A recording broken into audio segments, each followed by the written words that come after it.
Central government announces 5% dearness allowance for its employees and pensioners from July.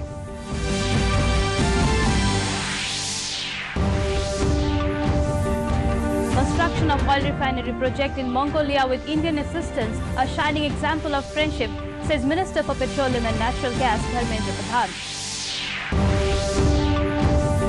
Chinese President Xi Jinping to hold informal summit with Prime Minister Narendra Modi in Chennai on October 11th and 12th. Manipur Chief Minister N. Biren Singh says state witnessed considerable increase in economic and business activities in past few years.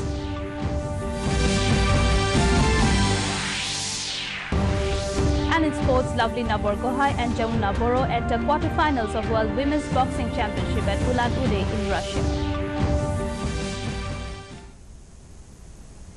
Good evening, viewers, and welcome to the Northeast News Bulletin. This is Sukanya Bharadwaj, and now the news in details. The centre today announced 5% dearness allowance for central government employees and pensioners. Briefing media after cabinet meeting in New Delhi, Union Minister Prakash Javadekar said it will benefit 50 lakh central government employees and 65 lakh pensioners. He described this as a Diwali gift from government and added that this will be paid from July 2019. The government has sanctioned a relief package for the displaced Kashmiri families, in which 5,300 displaced families will be given 5.5 lakh rupees per family. These families were earlier left out as they had settled elsewhere in the country but came back to Kashmir later.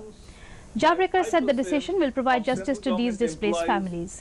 Union Cabinet has also decided to relax till 30th November 2019 the mandatory requirement of Aadhaar seeding for release of benefits under Pradhan Mantri Kisan Samman Nidhi after 1st August 2019, Javadekar said. It will entail upon nearly 16,000 crore rupees on the eve of Diwali. This will be paid from July.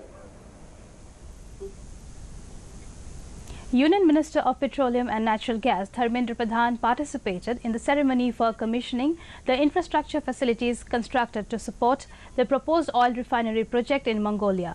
Prime Minister of Mongolia Ukhnagin Khurelkhuk, 6 cabinet ministers and Governor of Dornogovi province The Engtuksh also participated in the ceremony.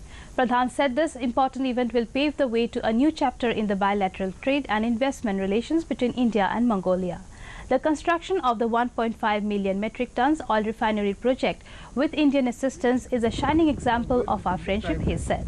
Pradhan said that India remains committed to working with the government and people of Mongolia to further strengthen strategic partnership for mutual prosperity. Indian Prime Minister Narendra Modi ji is very much committed to create a new relationship with Mongolia. We had a very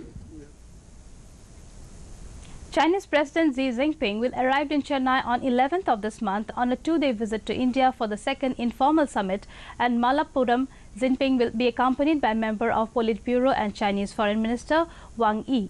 Jinping and Prime Minister Narendra Modi had their inaugural informal summit in Wuhan, China in April last year.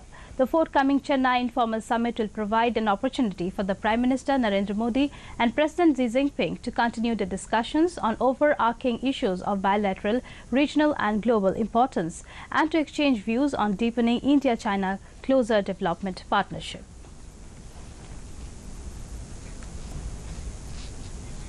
Manipur Chief Minister N. Biren Singh said that the state has witnessed considerable increase in economic and business activities and rise in the number of micro and small enterprises because of improvement in law and order situation in the past few years. Addressing the 78th Territorial Army Day function organized by the state government at 1st Battalion Manipur Rifles in Imphal today, the Chief Minister said that the state now has 13,000 registered micro industries, which is the highest in the entire Northeast. And Biren Singh further said that the Territorial Army has unfailingly risen to the challenges whenever it had been called upon to serve the nation. The force continues to provide invaluable support through its commitment, bravery and sacrifice, he added. Deputy Chief Minister Y. Joykumar Singh also addressed the function. Several ministers, MLA, high-ranking civil police, army, paramilitary and Territorial Army officials took part at the function.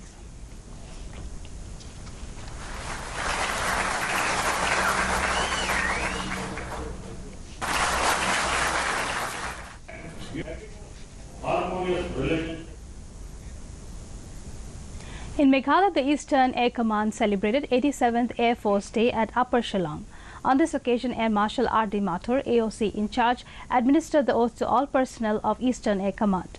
In his message, AOC in charge advised all personnel in Eastern Air Command area of operations to rededicate and remain committed towards service to the nation and IAF.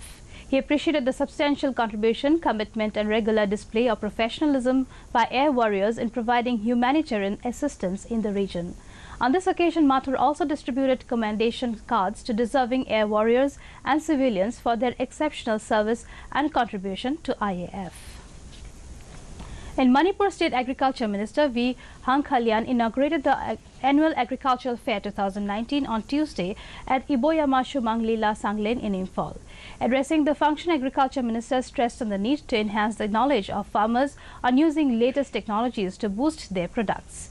He said that since the economy of the state is mainly dependent on agriculture, efforts should be made to increase farm output so that the state economy is improved. During the fair, various kinds of agriculture producers were showcased in 48 stalls opened by different farmers from across the state, apart from agriculture producers of ICAR, Central Agriculture University and Krishi Vigyan Kendras.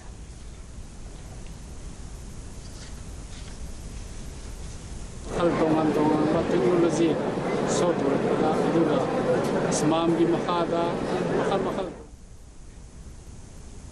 in Tripura, amidst tight security arrangements, immersion of Durga idols were performed at River Howrah and other water bodies on Tuesday, marking the formal conclusion of Durga Puja.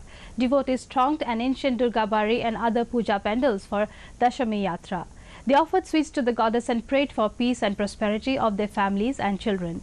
The young and the elderly had joined hands to slowly put the idols into the water as they wished for her return next year. Abir Khela and Sindur Khela were also observed on the occasion. Shillong joined hands together with the rest of the country on Tuesday for Vijaya Dashami celebrations, which included processions to Polo River or Wahumkra carrying the idol of Durga, Lakshmi, Saraswati, Ganesha and Kartike, accompanied by music and chants, after which the idols were immersed. Talking to media person, President of Central Puja Committee Naba Bhattacharjee expressed his happiness over the peaceful culmination of the puja and thanked the district administration and people of Meghalaya in large for this peaceful puja. Altogether, 58 puja mandaps came to the ghat for immersion of the idols. In boxing, Lovelina Borgohain in 69 kg category and debutant Jamuna Boro in 54 kg marched into the quarterfinals of the World Women's Championship at Ulan-Ude in Russia today. Indian boxer Boro outpunched 5th-seeded Algerian Quidat South African Games gold medalist in a unanimous verdict. Boro will next take on Belarus Yulia Apansovic, who is seeded 4th. The 3rd-seeded Borgohain got the better of a sprightly opponent in Morocco's Omaya Bel Habib, also a 5-0 win. She will face 6th-seeded Karolina Kozicka, who had claimed a gold medal at this year's European Games. In all, 5 Indians have made their quarterfinals of the mega event. 6-time champion and the 3rd-seeded MC Mary Kom in 51 kg, Manju Rani in 48 kg and Kavita Chahal in 81 kg are the other Indians who have made the last 8 stage. In women's cricket, India defeated South Africa by 8 wickets in the first one-day international match at Vadodara today. Chasing the victory target of 165 runs, India reached the target runs in 41.4 overs. With this win, India is leading by 1-0 in the 3-match ODI. For India, P.S. Punya scored 75 runs. Opting to bat first, South Africa lost their wickets in quick succession right from the beginning and folded their innings at 164 in 46th over. Julan Goswami scalped 3 wickets while Sikha Pandey, Ekta Visht and Poonam Yadav took 2 wickets each for India. In Nagaland, the FEC District Interdepartmental Tournament culminated on Saturday. The 4-day event held at Badminton Stadium at FEC Town was organized by Officers Club in collaboration with the Evening Smashers and FEC District Badminton Association. The concluding program was chaired by SDO Civil of FEC, Zio Lohe. Altogether, 358 participants took part in the disciplines like badminton, arm wrestling, carom and chess. Meghalaya Sports and Youth Affairs Minister Imante Dor Lingdo, along with Lorenzo Person Warzuri, founding member and honorary working president Meghalaya State Kickboxing Association, felicitated Hami Shanam Swam gold medalist in point fix fighting and silver medalist in kick light of below 57 kgs event at the 10 Diamond Cup WACO World Kickboxing Cup 2019 held at Anapa in Russia. Meghalaya State Kickboxing Association appears to be the only sports body in the state to have brought the highest number of 127 medals since August 2017. So far, kickboxers have brought 41 gold, 28 silver and 57 bronze medals in different events. In Nagaland, during the third edition of Miss Yimchungro 2019 competition, Thuneo Tula was crowned Miss Yimchungro 2019. The competition was organized by Yimchungro Akeru Arihako in association with the Emporium Training and Consultancy Private Limited under the theme Be Bold, Be Beautiful, Be Inspired. The first runners-up was backed by Nongrila Yimchungar, while Rizola walked away with the second runners-up position. The event was held yesterday at Town Hall, Dimapur, where 14 contestants participated. And now for the weather report.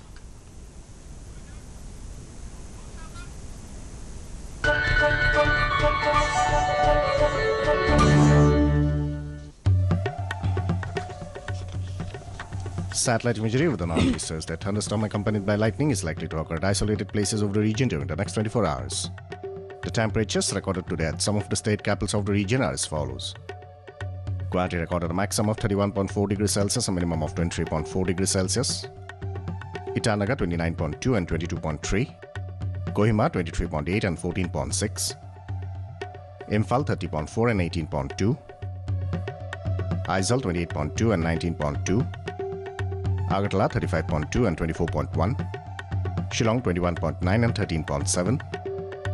And Gangtok recorded a maximum of 18 degrees Celsius, a minimum of 14 degrees Celsius.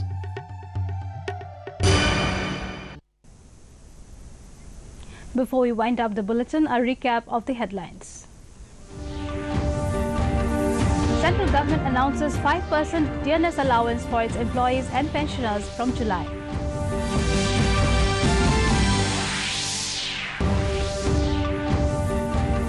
Construction of oil refinery project in Mongolia with Indian assistance, a shining example of friendship, says Minister for Petroleum and Natural Gas Dharmendra Pradhan. Chinese President Xi Jinping to hold informal summit with Prime Minister Narendra Modi in Chennai on October 11th and 12th.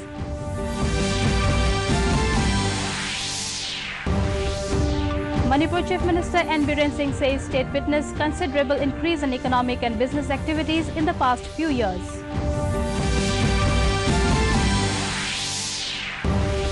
And in sports, Lovelina Borgohain and Jamuna Boro enter quarterfinals of World Women's Boxing Championship at Ulan-Ude in Russia.